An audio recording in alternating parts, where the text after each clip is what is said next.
আল্লাহ রসুল এই গজলটা যুবক ভাইরা শোনো বলছি, নকল করব। এই গজলটা শোনানোর পর দাঁড়াও, এই গজলটা শোনানোর পর আল্লাহ রসুল সাল্লাল্লাহু আলাইহি ওয়াসাল্লাম তিনি ওয়াজ করছেন, নসিহাত করছেন। এইরকম নিচে সাহাবায়ে কেরামগণ বসে আছে, নুরি চেহারা সব সাহাবায়ে কেরামগণ বসে আছে। আল্লাহ রসুল দেখছেন একদম পেছন দিকে একটা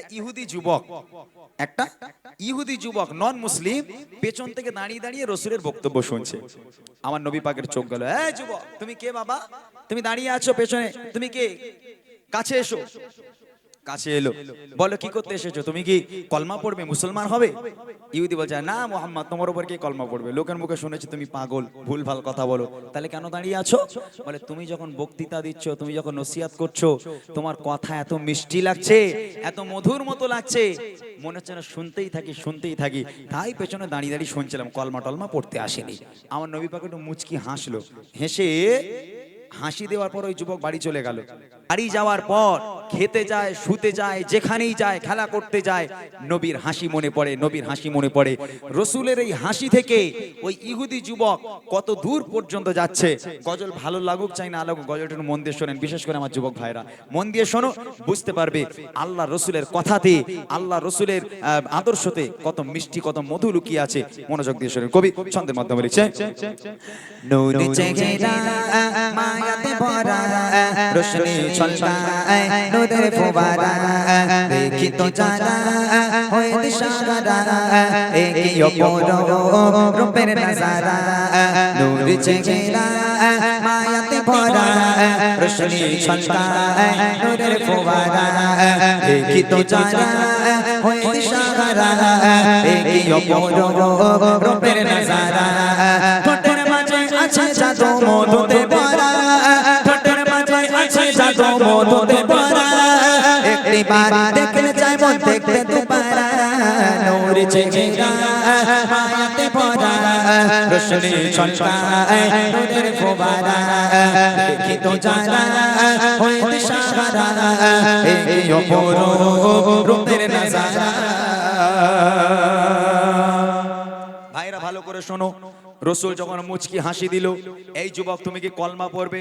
না মুহাম্মদ তুমি পাগল, লোকের মুখে শুনেছি তুমি জাদুকর, তোমার উপর কলমা পড়া যাবে না, তুমি মানুষ ভালো নয়, তাহলে কেন দাঁড়িয়ে আছো? তোমার নসিহত শুনছি, তোমার কথা শুনছি, তোমার মিষ্টি কথা শুনতে ভালো লাগছে। আমার নবী যেই হাসি দিল, ওই হাসি নিয়ে বাড়ি চলে গেল, গিয়ে খেতে যাচ্ছে নবীর হাসি, শুতে যাচ্ছে নবীর হাসি, খেলা করতে যাচ্ছে, ঘুরতে যাচ্ছে, যেখানেই যায় শুধু নবীর হাসি মনে পড়ে।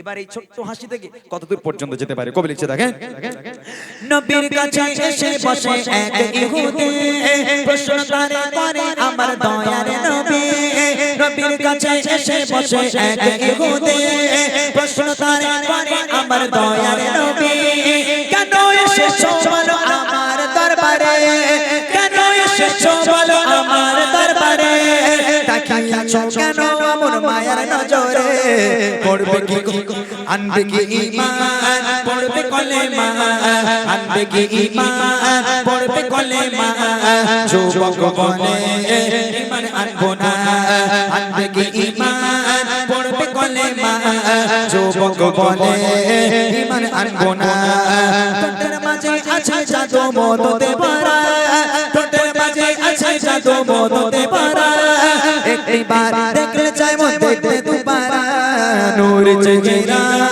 মায়াতে ভরা, রোশনি ছলকায় নূরের ফোয়ারা, দেখি তো যারা হয় দিশাহারা, এই অপরূপ রূপের নজারা।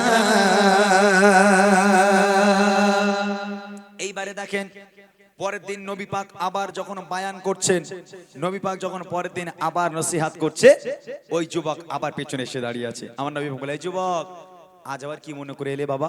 কাল তুমি বললে আমি পাগল, আমি জাদুকর, আমার উপর কলমা পড়বে না, তা আজ আবার কেন এসেছো? বলে, হে মুহাম্মদ একটা বিপদে পড়েছি, সামনে এসো। কি বিপদ বলো? বলি, ইয়া রাসূলুল্লাহ, ইয়া হাবিবাল্লাহ, কাল বলেছিলাম আপনি পাগল, আপনি জাদুকর, আমি কলমা পড়বো না বলেছিলাম, আপনি আমাকে বকুনি দেননি, আপনি আমাকে কটু কথা বলেননি, আপনি আমার কথা শুনে একটু মুচকি হেসেছিলেন। ইয়া রাসূলুল্লাহ, ইয়া হাবিবাল্লাহ, যেখানেই যাই আপনার হাসি মনে পড়ে, খেতে যাই, শুতে যাই, ঘুমাতে যাই, খেলা করতে যাই, যেখানেই যাই আপনার হাসি ছাড়া আমার আর কিচ্ছু মনে পড়ে না। ইয়া রাসূলুল্লাহ, খুব বিপদে পড়ে গেছি। নবী বলছে, তাহলে উপায়? যুবক বলছে, ইয়া রাসূলুল্লাহ, আমি কলমা পড়তে চাই, আমি ঈমান আনতে চাই। বলে এসো। আল্লাহ রাসূলের হাতে হাত দিল, বলছি ইয়া রাসূলুল্লাহ কলমা পড়ার আগে আমার একটা শর্ত আছে। বলে কি শর্ত বলো? বলি ইয়া রাসূলুল্লাহ আমি কলমা পড়বো কিন্তু নামাজ পড়বো না। এই যুবকদের মতন সব মুসলমান নামাজ পড়ে না। ওই যুবক বলছে ইয়া রাসূলুল্লাহ আমি কলমা পড়বো কিন্তু নামাজ পড়বো না। আমার নবী পাক মুচকি আবার হাসলো, হেসে বলে এই যুবক তোমার নামাজ লাগবে না, তোমার নামাজ মাফ, এসো আমার হাতে হাত দাও, কলমা পড়ে মুসলমান হয়ে যাও। আল্লাহ রাসূল কিন্তু একবারে বকেনি, এই চলে যা, যদি নামাজ না পড়িস কলমা পড়ার দরকার নেই, বেরিয়ে যা, খবরদার কলমা পড়তে আসবি না। আমার নবী কিন্তু এই কথা বলেননি। আমার নবী যুবকের কথা শুনে হেসে বলেছিল, যুবক তোমার নামাজ পড়তে হবে না, তুমি কলমা পড়ে যাও। কলমা পড়ে মুসলমান হয়ে যুবক বাড়ি চলে গেল। কি ওয়াদা করে গেল? নামাজ পড়বো না। তারপর দেখেন কি হয়। বলে আবার যুবক এসে নবীর কাছে, আপনার চেহারাটা আমার হৃদয়ে ভাসে। বলে আবার যুবক এসে নবীর কাছে, আপনার চেহারাটা আমার হৃদয়ে ভাসে। যেদিকে তাকাই শুধু আপনারই ওই ছবি, যেদিকে তাকাই শুধু আপনারই ওই ছবি। আপনি ছাড়া জানো মনে হয় আদার সবে। আনিব ঈমান পড়ব কলেমা, আনিব ঈমান পড়ব কলেমা, তবে আমি নামাজ পড়ব না। আনিব ঈমান পড়ব কলেমা, তবে আমি নামাজ পড়ব না।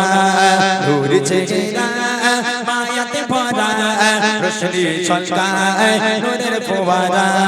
দেখি তো যারা হয়ে দিশাহারা, এই অপরূপ রূপের নজারা। যুবক কলমা পড়ে মুসলমান হলো, নামাজ পড়বে না ওয়াদা করলো। এই যে মসজিদ ধরে নেন, মসজিদুন নবী শরীফ, এই যুবক মসজিদের বাইরে একটা জায়গায় চুপ করে বসে আছে।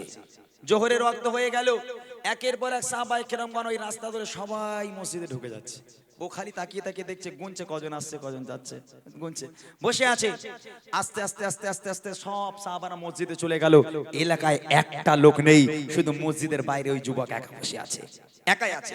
আচ্ছা এই গ্রামে ধরে নেন পুরো গ্রাম খালি, আর একটা যুবককে গ্রামে রেখে দিলাম, আচ্ছা ওই গ্রামে ওর ভালো লাগবে? ও বোরিং হয়ে যাবে। একটা লোক নেই, ও গ্রামে একা একা কি করবে? তা সব সাহাবায়ে কেরামগণ মসজিদের মধ্যে ঢুকে গেল, আর ও যুবক নামাজ পড়বে না ওয়াদা করেছে বলে বাইরে চুপচাপ বসে আছে, মসজিদেও ঢুকবে না। এখন ওর মনটা একটু খারাপ হয়ে গেল, হ্যাঁ মনটা খারাপ হয়ে গেল, আমি বাইরে থেকে কি করব? ও পরের দিন আবার নবীর কাছে গেল, ইয়া রাসূলুল্লাহ ইয়া হাবিবাল্লাহ আবার একটা বিপদে পড়ে এসেছি। এই যুবক কি বিপদে পড়েছো? বলে ইয়া রাসূলুল্লাহ আমি ওয়াদা করেছিলাম নামাজ পড়বো না, আমি মুসলমান হয়েছি কিন্তু ওয়াদা করেছিলাম নামাজ পড়বো না। ইয়া রাসূলুল্লাহ তা সব সাহাবা ভাইরা মসজিদে ঢুকে যায়, আমি বাইরে একা একা বসে বসে কি করব? ইয়া রাসূলুল্লাহ আমিও কাল থেকে নামাজ পড়বো। নবী পাক বলছে এই যুবক আলহামদুলিল্লাহ খুব ভালো, কাল থেকে সাহাবায়ে কেরামদের সঙ্গে নামাজ পড়তে যাবে। বলে ইয়া রাসূলুল্লাহ তবে আমার একটা শর্ত আছে। বলে আমার তো শর্ত? তা বলো কি শর্ত বলো? বলে ইয়া রাসূলুল্লাহ আমি নামাজ পড়বো কিন্তু ওযু করব না। আমি নামাজ পড়বো কিন্তু ওযু করব না, আমার ওযু করতে ভালো লাগে না। আমার নবী পাক কিন্তু একবারে বলেন এই ওযু না করে মসজিদে ঢুকবি না, দূর হয়ে যা, এরকম কিন্তু বলেনি। আমার নবী পাক মুচকি হাসি দিয়ে বলে এই যুবক তোমার ওযু লাগবে না, তুমি বিনা ওযুতে মসজিদে গিয়ে নামাজ পড়বে। কত সুন্দর আমার নবীর আদর্শ, কত সুন্দর আমার নবী, কারোর উপর কোনোদিন কঠোর হতো না। এই যুবক তোমার ওযু লাগবে না বাবা, তুমি বিনা ওযুতে নামাজ পড়বে, আল্লাহ কবুল করবে। তারপর দেখেন কি হয়। পুনরায় এসে আবার বলে ওই যুবক একা একা লাগে যখন নামাজে যায় সব। পুনরায় এসে আবার বলে ওই যুবক একা একা লাগে যখন নামাজে যায় সব। যাবো আমি পড়তে নামাজ সবারই সাথে, যাবো আমি পড়তে নামাজ সবারই সাথে, তবে আমার ছোট একটা শর্ত আছে, পড়িব নামাজ ওযু করব না, পড়িব নামাজ ওযু করব না, ওযু করতে ভালো লাগে না, পড়িব নামাজ ওযু করব না, ওযু করতে ভালো লাগে না। নূর চেহারা মায়াতে ভরা, রোশনি ছলকায় নূরের ফোয়ারা, দেখি তো যারা হয়ে দিশাহারা, এই অপরূপ রূপের নজারা। এইবারে দেখেন নামাজের সময় হয়ে গেল, ওই যুবক ওয়াদা করেছে যে নামাজ পড়বো কিন্তু ওযু করব না। ও ভাই তোমরা বিনা ওযুতে নামাজ পড়েছো কোনোদিন? সত্যি কথা বলো। এই ও মনে হয় পড়েছে, একটা দেখ পড়েছে মনে হয়, সত্যি কথা বলো। বিনা ওযুতে নামাজ পড়ার মজা আলাদা বলো। এখন ওই যুবক ও কি করেছে, সবাই মসজিদে চলে গেল। ও বলেছে ইয়া রাসূলুল্লাহ আমি ওযু করব না, আমার ওযু করতে ভালো লাগে না। আমার নবী পাক বললেন এই যুবক তুই বিনা ওযুতে নামাজ পড়ি, তোর ওযু লাগবে না। নামাজের ওয়াক্ত হয়ে গেল। ওই ইহুদি যুবক যে নতুন নব মুসলিম ও ওযু টযু না করে মসজিদের দিকে রওনা হলো। নামাজ পড়তে যাবে, মসজিদে যাবে। এখন মসজিদের গেটে যেই পা দেবে, মসজিদের বাইরে ছিল ওযুখানা, দেখছে হযরতে আলী ওযু করছেন। হযরতে আলী ওযু করছেন। ও দাঁড়িয়ে দাঁড়িয়ে দেখছে যে হযরতে আলীর ওযুতে একটু ভুল হচ্ছে। কি ভুল জানেন? ওযুর সময় কুনি পর্যন্ত হাত ধুতে হয়, তো হযরত আলী কাঁধ পর্যন্ত ধুচ্ছে। এখন ওই যুবকের মনে একটু খটকা লাগলো। অনেকক্ষণ দাঁড়িয়ে দাঁড়িয়ে আলীর কাছে গিয়ে বলল, ভাই আলী, আমি তো নব মুসলিম, তুমি তো অনেকদিন আগে ঈমান এনেছো, তা তুমি কি রাসূলের মুখে শোনোনি ওযু করার সময় কুনি পর্যন্ত হাত ধুতে হয়, তুমি কাঁধ পর্যন্ত ধুচ্ছ কেন ভাই? তোমার ভুল হচ্ছে তো। ও বলেছে ওযু করবো না, আমার ওযুর ভুল হচ্ছে, বুঝলেন না? এখন হযরতে আলী মুচকি হেসে বলে, ভাই তুমি রাসূলের মুখে শুনেছো যে কুনি পর্যন্ত হাত ধুতে হয় ওযু করার সময়, আর রাসূলের মুখে কি এটা শোনোনি যে ওযুর পানি যেখানে যেখানে লাগবে সেখানে জাহান্নামের আগুন লাগবে না? তা আমি কুনি পর্যন্ত হাত ধোবো আর এই পর্যন্ত জাহান্নামের আগুন থেকে বাঁচাবো, আর এখান থেকে কাঁধ পর্যন্ত কেন জাহান্নামের আগুনে দেবো? ওই জন্য আমি আলী কি করলাম, এই কুনি পর্যন্ত না করে কাঁধ পর্যন্ত ধুচ্ছি, যাতে আমার পুরো হাতে আগুন না লাগে। তখন যুবক বলছে, তাই যদি রাসূলুল্লাহ সাল্লাল্লাহু আলাইহি ওয়াসাল্লাম এই কথা বলে যে ওযুর পানি যেখানে যেখানে লাগবে সেখানে জাহান্নামের আগুন লাগবে না, আমি যুবক আজ থেকে প্রতিজ্ঞা করলাম, ওয়াদা করলাম, কাল থেকে শুধু ওযু নয়, আমি যুবক ওযুর পানি দিয়ে গোসল করে নামাজ পড়তে আসবো। একবার জোরে বলুন সুবহানাল্লাহ। আহা, আমার নবীর আদর্শ। নবী পাককে একবার যে দেখবে, একবার যে দেখেছে, তার জীবন ধন্য হয়ে গেছে। এই ইহুদি যুবক যে নবীকে গালাগাল করতো, পাগল বলতো, সেই যুবক আমার নবীর একজন বড় সাহাবাই পরিণত হয়ে গেল। একবার জোরে বলুন সুবহানাল্লাহ। শেষ কথায় কবি লিখছেন, এবার এসে যুবক প্রিয় নবীকে বলে, দোষক ছবে না নাকি ওযু করিলে। এবার যুবক এসে প্রিয় নবীকে বলে, দোষক ছবে না নাকি ওযু করিলে। তাহলে ওযু না করে গোসল করিব, গোসল করিব, কেন দোষকের আগুন গায়ে লাগাবো? এটাই আদর্শ নবীর শোনা, এটাই আদর্শ নবীর শোনা, কারোর প্রতি কঠোর হতো না। এটাই আদর্শ নবীর শোনা, কারোর প্রতি কঠোর হতো না। নূর ছেকে না মায়াতে ভরা, রোশনি ছলকায় নূরের ফোয়ারা, দেখি তো জানা হয়ে দিশাহারা, এই অপরূপ রূপের নজারা। ঠোঁটের মাঝে আছে জাদু মধু দেবারা, ঠোঁটের মাঝে আছে জাদু মধু দেবারা, একটিবার দেখলে যায় মন দেখলে দুবারা।